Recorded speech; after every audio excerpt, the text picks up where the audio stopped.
وقوله الحق تعاونوا على البر والتقوى ولا تعاونوا على الإثم والعدوان واتقوا الله إن الله شديد العقاب. سلام محمد وعلى محمد وعلى محمد اعزائے گرامی، اس آیت کریمہ کو آپ کے سامنے 2 دن سے بیان کیا جا رہا ہے۔ اس سلسلے میں ترجمہ واضح طور پہ بیان کیا جا چکا ہے کہ نیکی اور تقوی میں ایک دوسرے کے تعاون اور مددگار ثابت ہو جاؤ، اور گنہگاری اور دشمنی میں ایک دوسرے کے لیے تعاون نہ کرو، مددگار ثابت نہ رہو، اور تقوی الہی اختیار کرو، بے شک پروردگار جو ہے شدید العقاب ہے، بہت سخت عذاب نازل کرنے والا شدت سے۔ بات چل رہی تھی بر اور نیکی کے بارے میں کہ آخر بر ہے کیا۔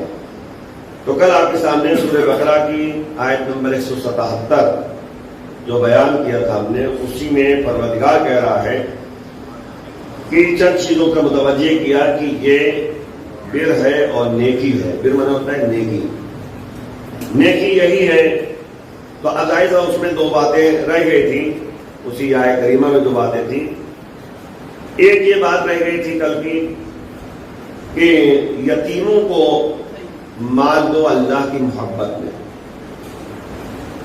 ظاہر سی بات ہے کہ یتامہ کا لفظ استعمال کیا گیا ہے، نیکی یہ ہے کہ یتیموں کا خیال کیا جائے، یتیموں کو مال دیا جائے۔ سورہ نساء میں آیت کریمہ موجود ہے کہ اپنے مال کو یتیموں کے مال میں ملا کر مت کھاؤ، اور جو بھی شخص جو ہے یتیموں کا مال کھاتا ہے وہ اپنے پیٹ میں آگ بھر رہا ہے، قرآن کا جملہ ہے۔ اور ظاہر سی بات ہے کہ یتیموں کا خیال کرنے کے بعد جب آئے تو نہج البلاغہ میں بھی جو مولا نے جب وصیت کی تھی تو یتیموں کا خیال کرنے کے لیے باقاعدہ بیان کیا تھا۔ اور خطبہ شعبانیہ جو ایک خطبہ ہے جو ماہ رمضان سے پہلے نبی کریم محمد مصطفیٰ صلی اللہ علیہ وسلم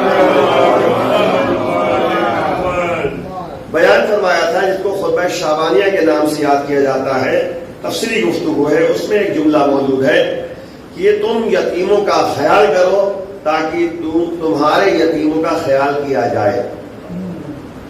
یعنی یہ نبی کا جملہ ہے کہ تم یتیموں کا خیال کرو تاکہ تمہارے یتیموں کا خیال کیا جائے۔ یعنی تم اگر دوسرے کے یتیموں کا خیال کرو گے تو یعنی اللہ ایسا انتظام کرے گا کہ آپ کے یتیموں کا خیال کیا جائے گا۔ اور مولا کائنات کی سیرت طیبہ میں یہ ہے کہ یتیموں کا اور بیواؤں کا بہت خیال کرتے تھے۔ مجھے تفصیلی بات پیش نہیں کرنا، واقعات نہیں پیش کرنا ہے۔ یہاں تک روایت میں موجود ہے کہ اگر کسی یتیم بچے کے سر پہ کسی نے ہاتھ رکھ دیا پیار و محبت سے، شفقت سے، تو جتنے بال اس کے ہاتھوں کے نیچے آئیں گے اتنی نیکیاں جو ہے اللہ نام اعمال میں لکھے گا۔ یعنی یہ جو ہے کہ تھوڑا سا عمل ہے، چھوٹا سا عمل ہے، لیکن اللہ کے نزدیک بہت اعلیٰ عمل ہے۔ میں اکثر جو ہے لکھنؤ میں جب مجلس پڑھتا ہوں تو ایک بات کہہ دیتا ہوں کہ یتیم کا خیال کس طریقے سے کیا جائے۔ ضروری نہیں ہے کہ اس کو اپنے گھر میں جو ہے رکھا جائے اور گود لے کر جو ہے اڈاپٹ کر کے جو ہے لیا جائے، رکھا جائے، کیونکہ یتیم بچہ جو ہے اگر آپ پرورش کریں گے گھر میں تو ابھی جو ہے نابالغ ہے، لیکن جب بڑا ہوگا تو آپ یعنی خاتون کے لیے جو ہے نامحرم ہو جائے گا۔ کم از کم اتنا کیا جا سکتا ہے کہ وہ اپنے گھر میں رہے لیکن پورا جو ہے خرچہ جو اس بچے کا ہو اپنے ذمہ لے لے۔ ایک راستہ یہ بہترین راستہ ہے، یا خود جا کر فیس جمع کر دیں، کھانے کا انتظام کر دیں، راشن کا انتظام کر دیں، یہ ایک سسٹم ہے باقاعدہ۔ تو یعنی وہی پروردگار کہہ رہا ہے کہ یہ اللہ کی محبت میں یتیموں کو مال عطا کرتے ہیں، یہی نیکی ہے۔ اور ایک بات جو کل رہ گئی تھی وہ یہ کہ اللہ کہہ رہا ہے اسی آیت کریمہ میں کہ یہ لوگ جو نیکی کرتے ہیں، اور نیکی یہ ہے کہ نماز کو قائم کیا جائے اور زکوٰۃ عطا کیا جائے۔ اور ظاہر ہے اس کے بعد جو ہے پروردگار کہہ رہا ہے کہ ایک بات اور ہے کہ کتاب جو قرآن ہے یا آسمانی کتابیں ہیں اس پر ایمان لاتے ہیں. یہ تمام باتیں جو ہے اس آیت کریمہ موجود ہے سورہ بقرہ کی آیت نمبر 177. کوئی تفصیلی بات نہیں پیش کرنا, بات کو آگے بڑھاتے ہوئے اب جو ہے کہ ظاہر سے بات ہے مولا امام باقر علیہ السلام ارشاد فرماتے ہیں جلدی آپ کے سامنے, کیونکہ اس آیت کریمہ میں مطالب بہت زیادہ ہیں. آج آپ کے سامنے نیکی کے بارے میں چند باتیں عرض کر کے انشاءاللہ جو ہے گفتگو دوسرے ٹاپک پہ جو ہے کل سے شروع کیا جائے گا اسی آیت کریمہ کے ذیل میں. مولا فرما رہے ہیں کہ نیکی کے 4 خزانے ہیں. نیکی کے 4 خزانے ہیں مولا فرما رہے ہیں, اور یہ 4 ایسی چیزیں ہیں اگر اس میں غور کیا جائے واقعا جو ہے انسان کی زندگی اور معاشرے میں جو ہے جو گزار رہا ہے انسان زندگی بسر کر رہا ہے وہ واقعا جو ہے خزانے موجود ہیں. مولا جو خزانہ کہا ہے نا تو واقعا خزانہ ہے. مولا نے کہا کہ پہلی بات یہ ہے کہ حاجت کو پوشیدہ رکھے. حاجت ضرورت کسی کے سامنے بیان نہ کرے. میری عجیب بات ہے مولا میں, لیکن سوچنے کی بات ہے, واقعا خزانہ ہے. کیونکہ ہمارے امام محمد تقی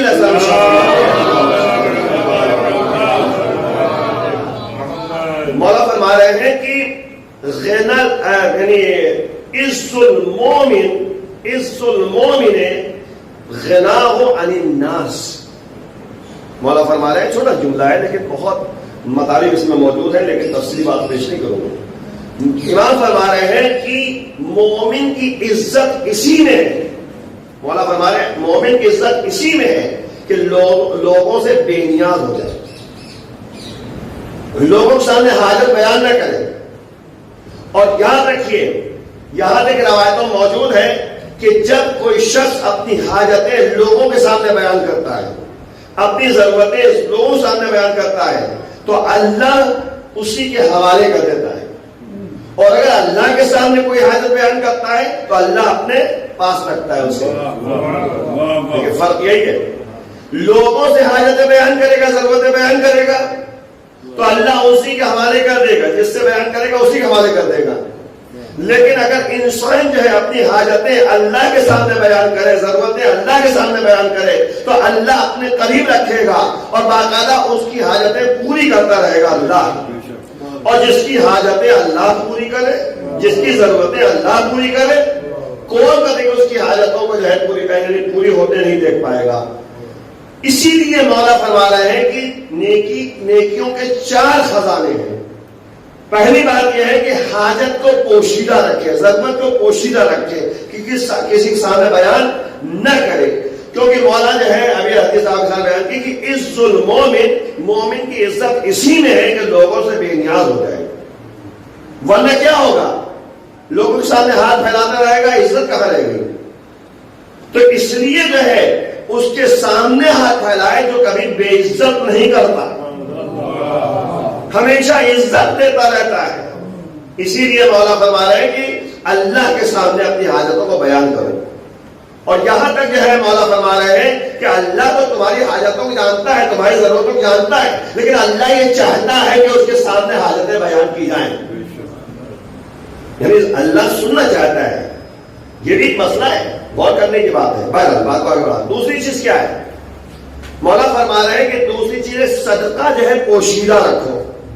صدقہ جب دے رہے ہو, مولا فرما رہے ہیں کہ جب صدقہ نکال رہے ہو تو پوشیدہ رکھو. یعنی کسی کو اگر جو ہے صدقہ نکال کے دے رہے ہو تو صرف اللہ جانے اور بندہ جانے, اتنا ذہن ہونا چاہیے. ایک دفعہ اتفاق کی بات آگے کہتا چلوں کہ تاکہ تھوڑا سے جو ہے ذہن ادھر بھی آ جائے. ایک دفعہ جو ہے مولانا صاحب جو ہے مجلس پڑھ رہے تھے, تو پڑھتے پڑھتے جو ہے کہا کہ صدقہ جو ہے دینا چاہیے, اور جب انسان صدقہ نکالنا چاہتا ہے تو شیطان ہاتھ کو پکڑ لیتا ہے, نہیں نکالنے دیتا ہے.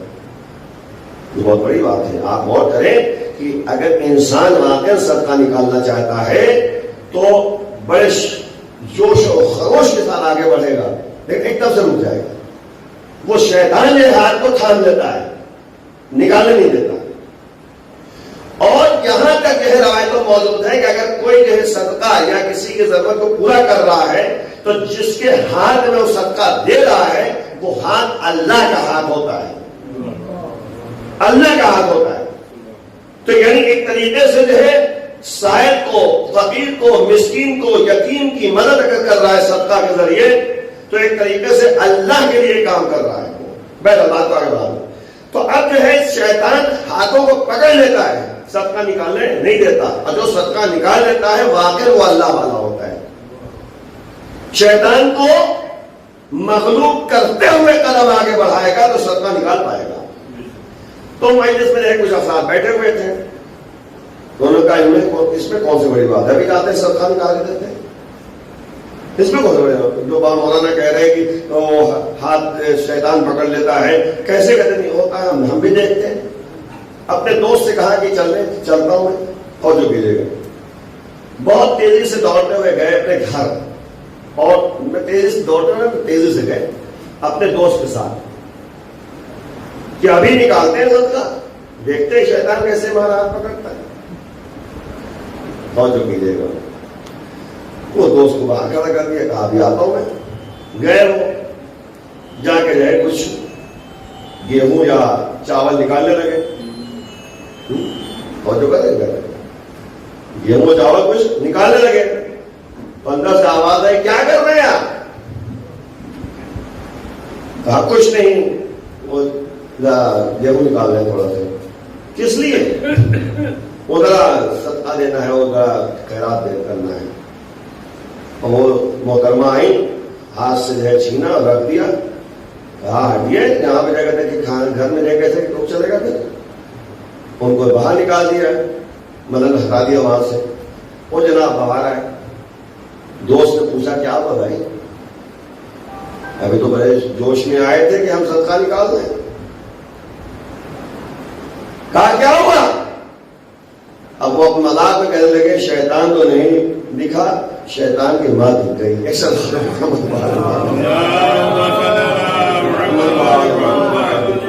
میں کہنا کیا چاہ رہا ہوں، یہ واقعہ یعنی کتاب میں ہے اس لیے میں نے لکھا.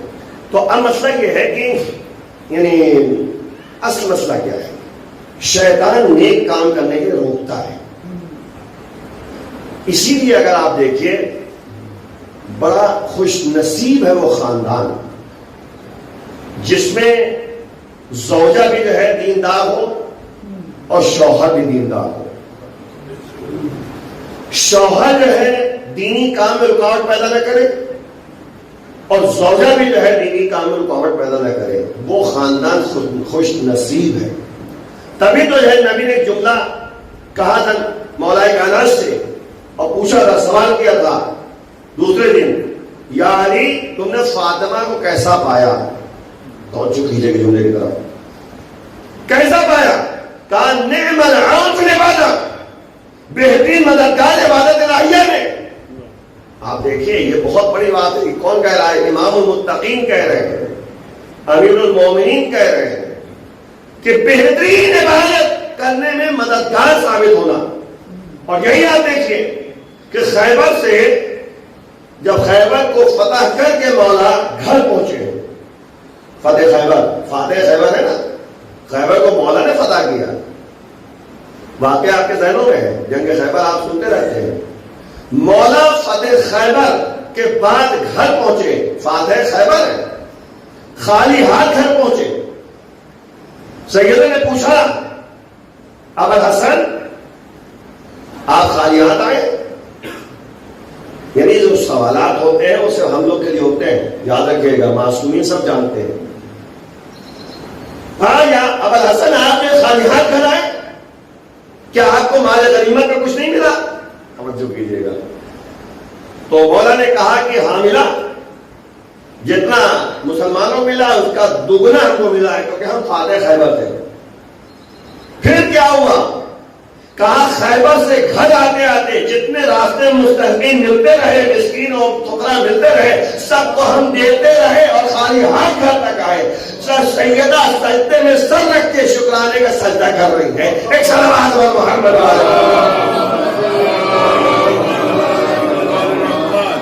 یہ ہے. دیکھیے غور کیجیے، یعنی یہ خاندان ہے، اس طرح کا کوئی خاندان ہو تو کیا کہنا، خوش نصیب خاندان ہے۔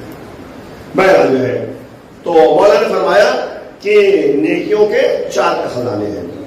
ایک، حاجت کو پوشیدہ رکھنا، صدقہ کو چھپا کر دینا، صدقہ کو چھپا کر دینا، اور یہاں تک کہ جو ہے ائمہ طاہرین کی سیرتوں میں ملتا ہے کہ ہمارے آپ کے آخری امام کے بارے میں ہے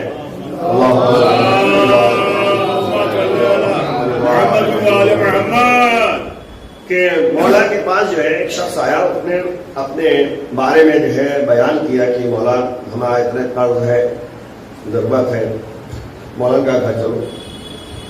گھر کے پاس لے کے آئے مولا اسے، اور مولا خود جو ہے دروازے کے پیچھے چلے گئے اور ہاتھ باہر نکال کے اس کو دیا۔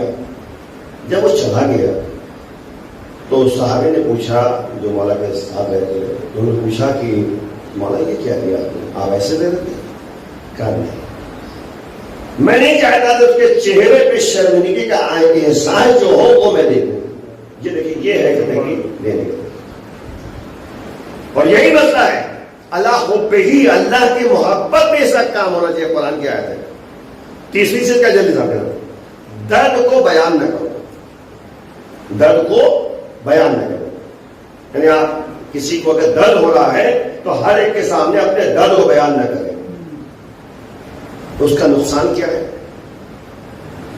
اگر دوست ہے تو وہ پریشان ہوگا، اور اگر دشمن ہے، مخالف ہے، تو خوش ہوگا۔ یہ بھی ایک آپ سماج میں اگر آپ دیکھیے تو یہ ہوتا ہے۔ اگر آپ کا دوست ہے تو افسوس ظاہر کرے گا، رنجیدہ ہوگا کہ ہم کسی طریقے سے کی مدد کرتے ہیں اور نہیں کر پا رہا ہے۔ بھائی جو کر سکتا ہو اس کے سامنے بیان کرے تو بہتر ہے، جو نہیں کر سکتا وہ رنجیدہ ہوگا، دوست ہوگا تو، اور اگر دشمن ہوگا تو اندر اندر خوش ہوگا، چلو ٹھیک ہے درد ہے ایسا۔ یہ تمام چیزیں جو ہے غور کریں۔ ہاں، اس لیے ڈاکٹر کے سامنے، ڈاکٹر کیونکہ دوا دیتا ہے اس کے سامنے درد بیان کرنا کوئی مسئلہ نہیں ہے، لیکن عام آدمی کے سامنے بیان کرنا، یہ مولا فرما رہے ہیں کہ درد کو پوشیدہ رکھو، مصیبتوں کو بھی پوشیدہ رکھو۔ چوتھی چیز، مصیبتیں اگر بیان کرے گا تو وہی صورتحال ہے۔ اب بیان کر رہے ہیں، کیا بتائیں ہمارا جو ہے پرس ہو گیا اور یہ ہو گیا۔ اب کوئی ایسا شخص ہو جو مصیبت کو جو ہے ٹال سکے یا مدد کر سکے تو بات دوسری ہے، لیکن کسی کے سامنے بیان کرنا تو وہی صورتحال ہے۔ اگر دوست ہوگا تو بہرحال رنجیدہ ہوگا، نہیں کر پا رہا ہے کچھ، اور دشمن ہوگا تو اندر خوش ہوگا۔ اسی لیے ضرورت اس بات کی ہے کہ وہی مولا کا قول، عز المومن غناہ عن الناس، مومن کی عزت اسی میں ہے کہ لوگوں سے بے نیاز ہو جائے۔ ایک صلوات علی محمد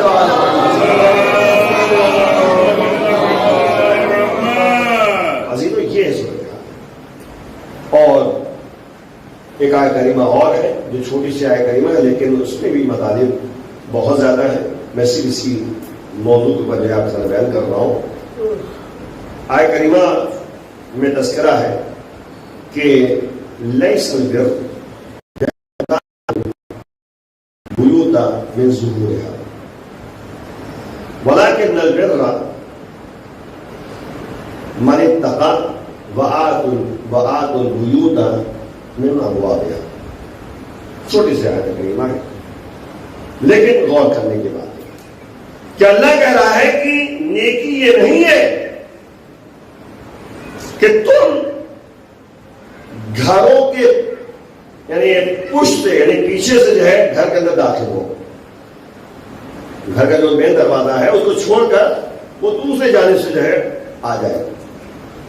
وَلَٰكِنَّ الْبِرَّ، قرآن کہہ رہا ہے لیکن نیکی اور بر اسی میں ہے، یعنی نیکی اسی کہتے ہیں کہ من اتقی، جو تقوی اختیار کرے اور گھروں میں داخل ہو تو دروازے سے داخل ہو۔ لیکن غور کیجیے گا، دروازے داخل ہو۔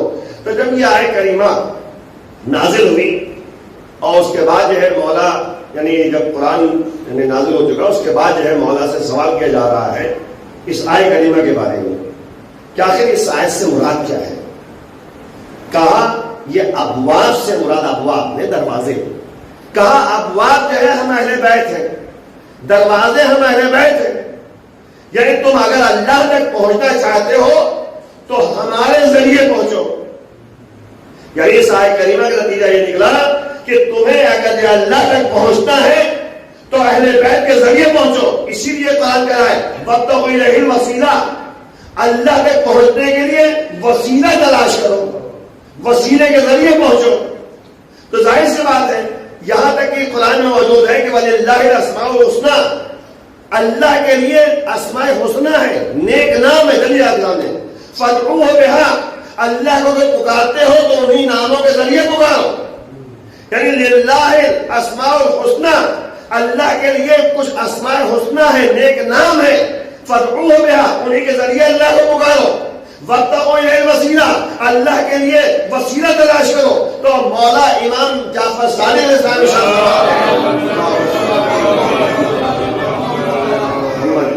واللہ نحن اسماء الحسنى، واللہ قسم کھا کے کہہ رہے ہیں مولا، کہہ رہے ہیں کہ قسم بخدا ہم اہل بیت اسماء حسنى ہیں. یعنی اگر تمہیں اللہ تک پہنچنا ہے تو اہل بیت کے ذریعے پہنچو، اگر تمہیں وسیلہ تلاش کرنا ہے تو اہل بیت کو وسیلہ تلاش کرو، وسیلہ بناؤ. تو وہی مسئلہ ہے. اسی لیے آپ دیکھیں مولا نبی نے فرمایا کہ انا مدینۃ العلم والعلوم بابها فمن اراد المدینۃ والحکمۃ فلیأتها من ابوابها. یعنی اگر مولا نبی فرما رہے ہیں کہ میں شہر علم ہوں، علی اس کے دروازہ، جو مدینے میں جانا چاہتا ہے، شہر میں جانا چاہتا ہے، حکمت کو حاصل کرنا چاہتا ہے، حکمت یعنی علم حکمت کو حاصل کرنا چاہتا ہے، تو اس کے لیے ضروری ہے کہ وہ دروازے سے داخل ہو. یعنی دروازہ کون ہے؟ علی. دروازے کون ہے؟ اہل بیت. تو آپ کہیں بھی اگر جانا ہے تو اہل بیت کے ذریعے سے وہاں پہنچنا ہوگا. تبھی تو جو ہے اسی کو ولایت علی کہتے ہیں، ولایت اہل بیت کہتے ہیں، جس کے سہارا لے کر جو ہے اللہ تک پہنچنا ہے. بھلا ظاہر سی بات ہے. آپ دیکھیے عام طور پہ یہ ہوتا ہے کہ علم اور حکمت جو علی کے پاس ہے، جو منبر سلونی سے آواز دیتے ہوئے نظر آ رہے ہیں، سلونی سلونی قبل ان تفتنونی، یہ دعویٰ جو ہے کسی اور نے نہیں کیا سوائے مولا کائنات کے. تاریخ گواہ ہے کوئی جو ہے دعویٰ کرنے والا موجود نہیں تھا. میں اکثر یہ ریزن بیان کرتا ہوں، وجہ بیان کرتا ہوں کہ آخر کیوں. سوال پیدا ہوتا ہے بھائی نبی نے بیان نہیں کیا. بھائی نبی وہ جو افضل الرسول ہیں، سب سے افضل نبی ہیں، وہ انہوں نے بھی جو ہے دعویٰ نہیں کیا. توجہ کیجیے گا، بہت عام پہلو پر اشارہ کرنا ہے کیونکہ ذہن میں یہ بات آتی ہے، شبہات جو پیدا ہوتے ہیں، شکوک جو پیدا ہوتے ہیں. مولا نے کیوں ایسا کیا؟ یہ دعویٰ کیا منبر سے اور کہا کہ سلونی سلونی قبل ان تفتنون، جو کچھ پوچھنا چاہو پوچھ لو، اس سے قبل کہ میں تمہارے درمیان سے چلا جاؤں. اور کسی نے دعویٰ تو نہیں کیا. ظاہر سی بات ہے نبی اگر دعویٰ کرتے، دیکھیے یاد رکھیے گا قرآن جو نازل ہوا ہے شب قدر میں نازل ہوا ہے. انا انزلناہ فی لیلۃ القدر، بے شک اللہ کہہ رہا ہے کہ ہم نے جو ہے قرآن کو نازل کیا شب قدر میں. دیکھیے قرآن میں کہیں نزلنا کا ذکر ہے اور کہیں انزلنا کا ذکر ہے. دیکھو دو باتیں یاد رکھیے گا.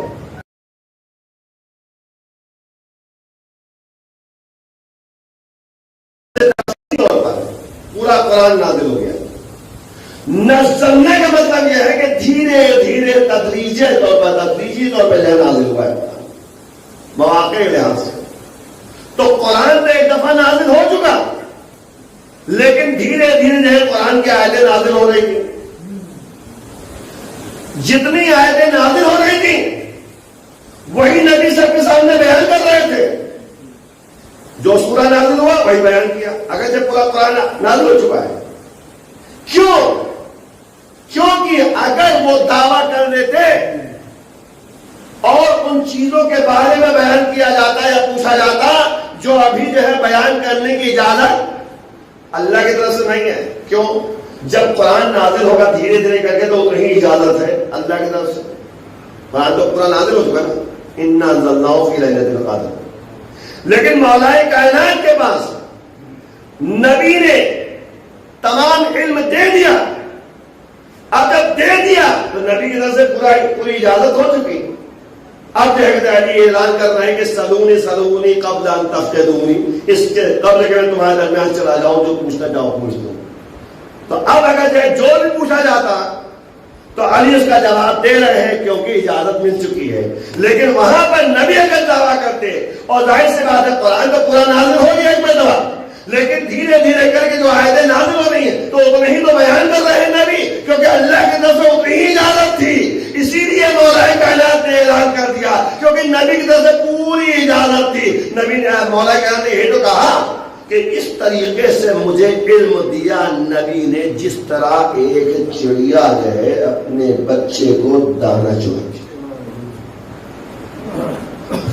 یعنی آپ بہت کریں. پھر مولا فرما رہے ہیں کہ نبی نے مجھے 1000 باب علم کے عطا کیے، ہم نے ہر باب سے 1000 باب نکالے. یہ تمام باتیں غور کرنے کی بات ہے کہ آخر جو ہے علی کی فضیلت میں جو ہے یہ بات غور کرنے کی بات ہے کہ علم و حکمت جو ہے. اسی لیے نبی نے فرمایا کہ من اراد المدینۃ والحکمۃ فلیأت من بابھا، یعنی جو بھی مدینہ چاہتا ہے، شہر میں داخل ہونا چاہتا ہے یا حکمت کو حاصل کرنا چاہتا ہے، علم کو حاصل کرنا چاہتا ہے، تو اسے چاہیے دروازے سے داخل ہو جائے. تو علی جو ہے شہر علم کا دروازہ ہے. ایک صلوات علی محمد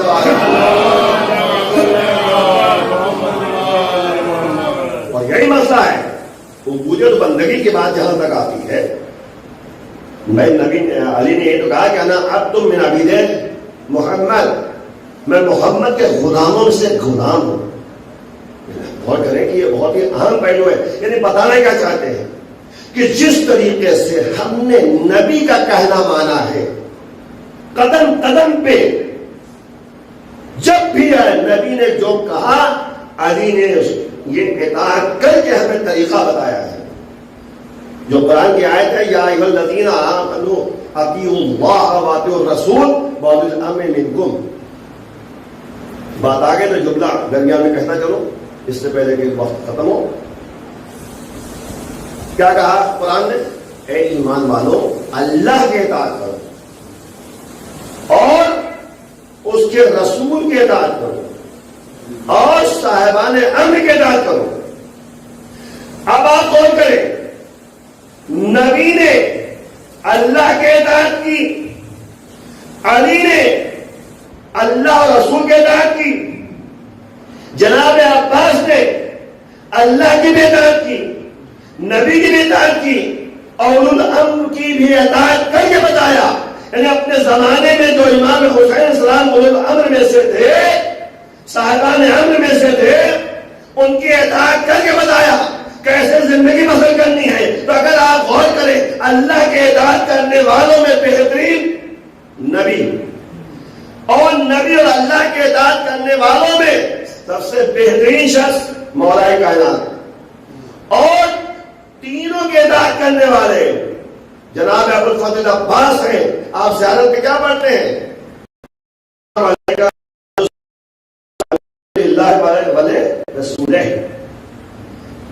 سلام ہو آپ پر اے عبد الصالح، نہیں اے عبد الصالح. آپ نے اللہ و رسول کے اطاعت میں زندگی بسر کی ہے. تو عزیزو، یہ کربلا درسگاہ ہے.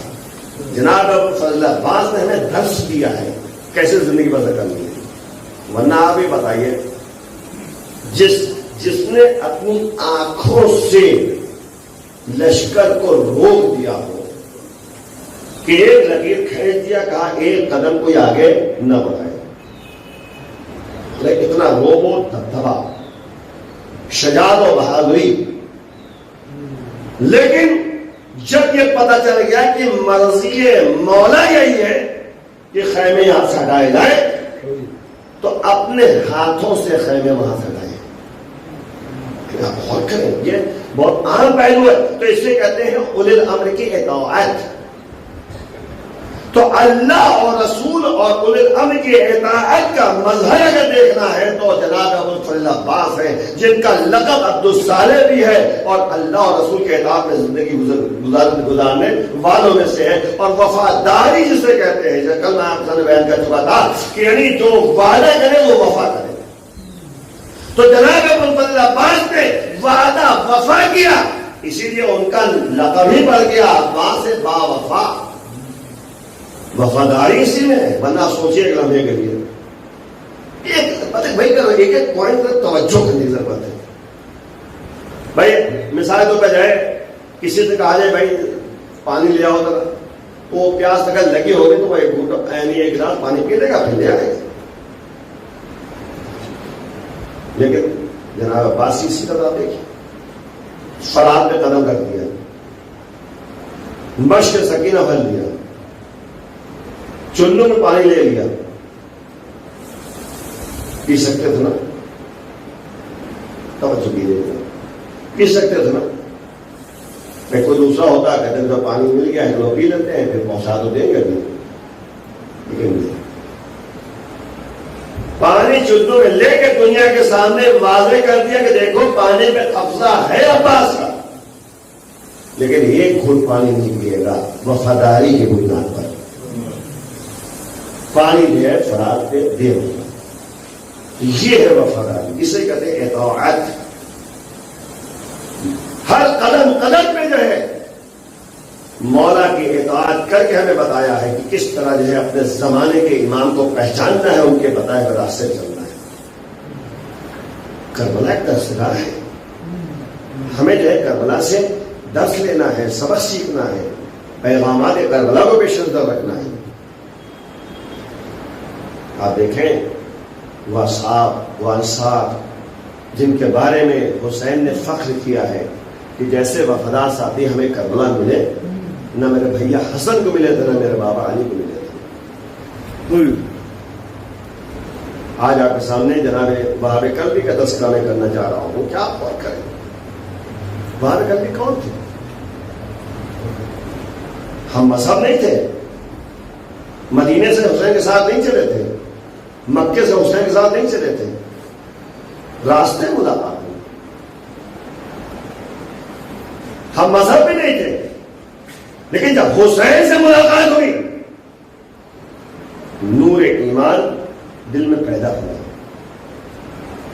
حسین سے متاثر ہوئے،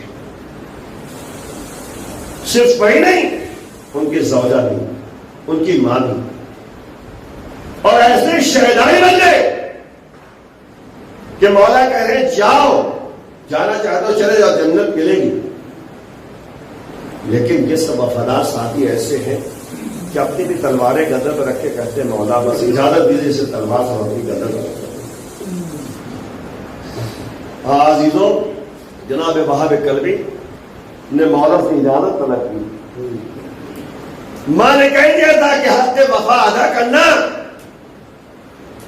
ماں شہدائی ہے مولا کے چاہنے والی۔ وہاب کلبی گئے، جب کر رہے ہیں زخموں سے چور ہے،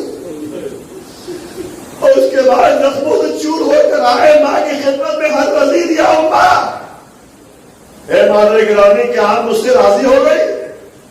ماں نے کہا بیٹا اس وقت میں راضی نہیں ہو سکتی جب تک تم جو ہے شہید نہ ہو جاؤ، اپنی جان راہ خدا میں قربان نہ کر دو۔ وہاب کلبی چلے، جیسے خیمے سے باہر نکل رہے ہیں کہ زوجہ سامنے آ گئی، کہا وہاب ایک وعدہ لینا ہے، کہا بتاؤ کیا بات ہے؟ کہا ایسے نہیں، مولا کی خدمت میں چلو۔ مولا کے پاس جو ہے زوجہ وہاب کو لے کر گئی اور مولا کے سامنے باتیں کر رہی ہے۔ ایک مرتبہ کہا مولا آپ کو گواہ بناتی ہو، آپ کے سامنے یہ وعدہ کرے کہ اکیلے جنت میں نہ جائے، مجھے بھی اپنے ساتھ لے کر جائے، لیکن یہ ایمان ہے، یہ یقین ہے کہ وہ آپ کے جانے کے بعد، شہید ہونے کے بعد وہ جنت میں جائیں گے، تو حسین کے سامنے وعدہ کرے کہ مجھے بھی اپنے ساتھ جنت میں لے کر جائیں گے۔ یہ یقین کی منزل ہے۔